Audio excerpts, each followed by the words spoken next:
Amigos e amigas, canal do Xavier, e eu sou o Xavier. Gente, Lula venceu. Lula venceu. Lula venceu no primeiro turno e Lula vencerá no segundo turno. Apesar de não ter acontecido aquilo que as pessoas ansiavam, com, com muito desespero, até porque querem se livrar desse atraso, dessa coisa, essa tempestade que está sobre o Brasil com o governo Bolsonaro, apesar de não ter acontecido no primeiro turno, a gente tem que olhar as coisas com um olhar isento de emoção, racionalmente. Racionalmente. Lula sai na frente com mais de 5% de vantagem sobre o seu adversário, que é o presidente da República, que tem a caneta na mão, que fez uma série tomou uma série de medidas para enrolar as pessoas, essa é a palavra, para enganar o povo. Né? Uma série de antecipações, principalmente nesse ano, de recursos e tal, que vão faltar no ano que vem, para poder conquistar o eleitorado para o seu lado. Agora, no meio do segundo turno, ele vai antecipar uma outra parcela aí de um outro recurso público, vai liberar no meio do segundo turno. Então, partindo dessa premissa, né, Bolsonaro é um derrotado. É a primeira vez, segundo a mídia, que um presidente da República, tentando a reeleição, vai para o segundo turno abaixo, com um número de votantes abaixo do seu adversário. É a primeira vez. Lula sempre teve que ganhar, todas as eleições que Lula ganhou no segundo turno. Então isso não é uma novidade, o Lula ir para o segundo turno. O que parece ser um absurdo, uma coisa não esperada, né, uma coisa inesperada, que foi o aumento, né, de votos que o Bolsonaro recebeu, diferentemente do que apontavam as pesquisas. A gente tem que avaliar o seguinte: primeiro, Lula está com 48 alguma coisa. As pesquisas apontavam que ele teria 50, quase 51, mas com uma margem de erro. Está dentro da margem de erro, está dentro exatamente do que as pesquisas apontavam. Bolsonaro é que saiu da margem de erro. Se ele estava com 35 e foi para 44, né, ele tem aí 9 pontos. Ora, como é que ele. Bom, mas você pega a margem de erro, ele iria para 37. Então, na verdade, tem 7 pontos que ele tem aí de diferentes a mais. Bom, o Ciro Gomes estava com 7 pontos e a Simone Tebet com 5. São 12. Mas, na verdade, um teve 3, outro teve 4 e alguma coisa. Então, 4 pontos e pouco não foram para esses candidatos. E foram para quem? Foram para o Bolsonaro. Eram pessoas de pensamento conservador, de direita, que estavam votando tanto em Simone Tebet como em Ciro Gomes. Mas essas pessoas resolveram antecipar o seu voto no primeiro turno com medo da vitória do Lula. Então eles foram para Bolsonaro. Então aí já tem 4 pontos. Faltam mais 3 pontos. Né? Porque o Bolsonaro tinha, como eu falei, ele tinha 35, com a margem de erro vai 37, ele teve 44, então faltando 7 pontos. Né? Correto? Então faltando 7 pontos. Já foram 4, saíram lá da Simone Tebet e do Ciro. 4 ou 3. Então você tem mais 4 ou 3, né, mais ou menos isso, que tem que ter saído de algum lugar. Bom, você tem os indecisos. Você teve os indecisos. Os indecisos eram um número considerável. E no meio desses indecisos, uma quantidade grande decidiu que ia votar no Bolsonaro, induzido por uma série de razões. Decidiram votar no Bolsonaro. Então, essa razão fez com que o Bolsonaro aumentasse o seu número de eleitores. Essas duas razões. Então, não é nada surpreendente, não é nada, como diz o Bolsonaro, que os institutos de pesquisa, as pesquisas estão fracassadas. Não é nada disso. Não é nada disso. Tudo tem um cálculo matemático. Esse cálculo não é absolutamente preciso. Né? A precisão do cálculo está dentro de uma média. A questão é no longo prazo. As pesquisas no longo prazo elas se mostram bastante confiáveis. É como previsão do tempo, gente. É como a previsão do tempo. Você hoje em dia, ninguém mais sai de casa hoje em dia, né? Praticamente ninguém, sem verificar a previsão do tempo. Mas às vezes a previsão do tempo não acerta. Mas no cômputo geral, no correr do tempo, os acertos são muito maiores que os erros. Muito maiores que os erros. Então é bastante seguro, é bastante confiável você ver a previsão do tempo, assim como é bastante confiável, são bastante confiáveis as pesquisas. E veja, não é um instituto de pesquisa, são vários institutos de pesquisa que têm diferenças, eles apontam diferenças, né? Mas você vai na média, ele está dentro do resultado real. Pois bem, então Lula, Lula ganha no primeiro turno, Lula vence no primeiro turno. Não era aquilo que as pessoas ansiavam, né? Aquilo que as pessoas desejavam, mas o desejo nem sempre é a realidade. Mas, gente, Lula ganhou no primeiro turno. Lula está na frente de Bolsonaro com 5 pontos, um pouco mais de 5 pontos de diferença. Então ele tem uma margem aí de manobra. Ele tem uma margem de manobra.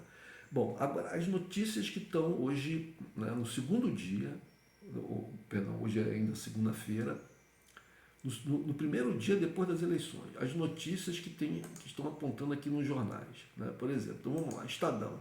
Empresários do time Tebet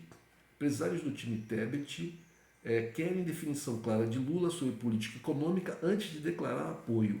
Grupo do PIB, que apoiou candidatura do MDB, agora tende para o petista, desde que ele migre para o centro, tanto na política quanto na economia, e apenas uma minoria deve priorizar Bolsonaro. Então, a maioria do PIB brasileiro, ou seja, os ricos, os poderosos, não apenas ricos, mas aqueles que são donos de grandes empresas, de bancos, etc., eles se dispõem a apoiar o Lula, contanto que ele faça algumas concessões. Isso é natural. Todo mundo que apoia um candidato espera concessões, mesmo quando é de esquerda, mas é de um outro partido, é de um outro grupo, espera algum tipo de benefício, de concessão, de retorno pelo apoio. Isso é natural, né? Então, aí as pessoas podem dizer, mas aí o Lula vai entregar a joia da coroa. Não, não vai entregar a joia da coroa. Vocês têm que se lembrar que no primeiro governo Lula, primeiro e segundo governo Lula, né, a condução da política econômica foi feita na maior parte do tempo pelo Meirelles, o banqueiro Meirelles. E isso não impediu que o governo Lula fizesse distribuição de renda e tirasse milhões de pessoas da pobreza.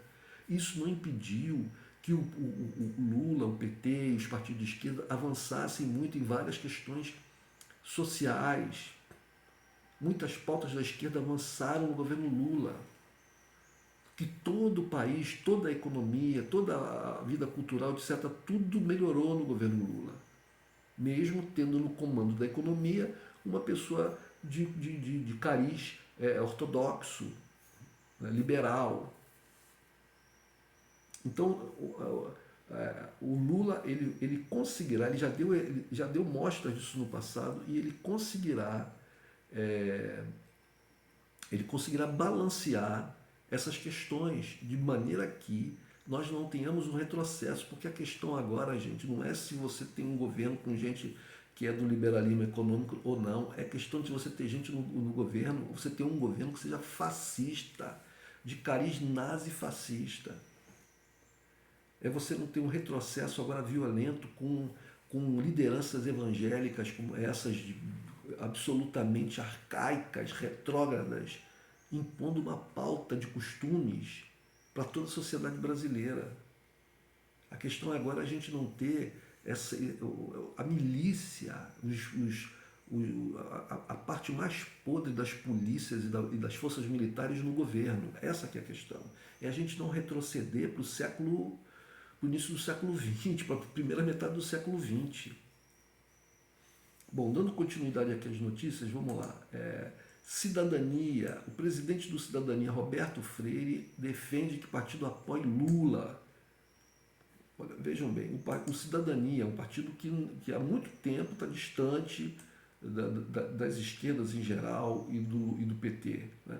Então vou ler a matéria. O presidente nacional de Cidadania, Roberto Freire, anunciou há pouco que encaminhou à Executiva Nacional o posicionamento a favor de que o partido declare apoio a Lula neste segundo turno. O Cidadania, que apoiou a Simone Tebet, está apoiando agora o Lula. Essa matéria é de hoje, do dia 3 de outubro.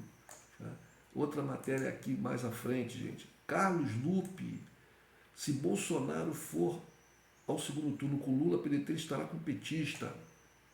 Isso ele já falou antes do término da votação. Então já está sacramentado, né?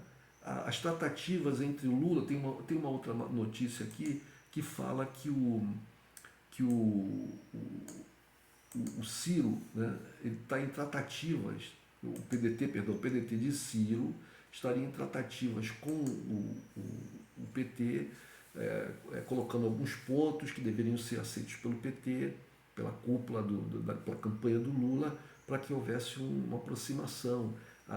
Tem uma outra notícia aqui da própria Marina Silva convocando, de certa maneira,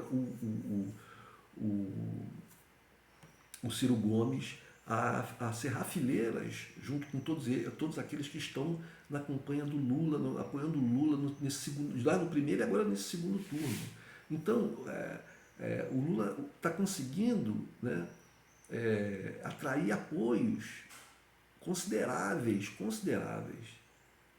coisa que o Bolsonaro não está conseguindo, né? A única coisa que parece que o Bolsonaro conseguiu agora de positivo para a campanha dele é o Zema, lá em Minas, que disse que não vai apoiar o PT de maneira nenhuma, mas também não está assim, muito claro com o Bolsonaro. Vamos ver para onde o que ele vai fazer, né? Mas, de qualquer maneira, Lula está ganhando nos apoios. A gente tem que se mobilizar, gente. É importante. Estou fazendo esse vídeo para poder colocar essa mensagem para as pessoas. A gente tem que se mobilizar, porque a questão agora não é eleger Lula, não é eleger o PT, não é eleger a esquerda. É impedir, gente, mais do que nunca, que o Brasil retroceda há 70 anos atrás, como era o mundo antes da Segunda Guerra Mundial, ou até antes, sei lá. Pensem todos aqueles que não são apoiadores do Lula, mas que não querem um país que volte para o passado. Nos 4 anos de Bolsonaro, a gente já deu um retrocesso no campo internacional, das nossas relações internacionais, da imagem do Brasil lá fora, internamente, com muitas perdas. Não vamos permitir que isso continue. Um abraço, gente.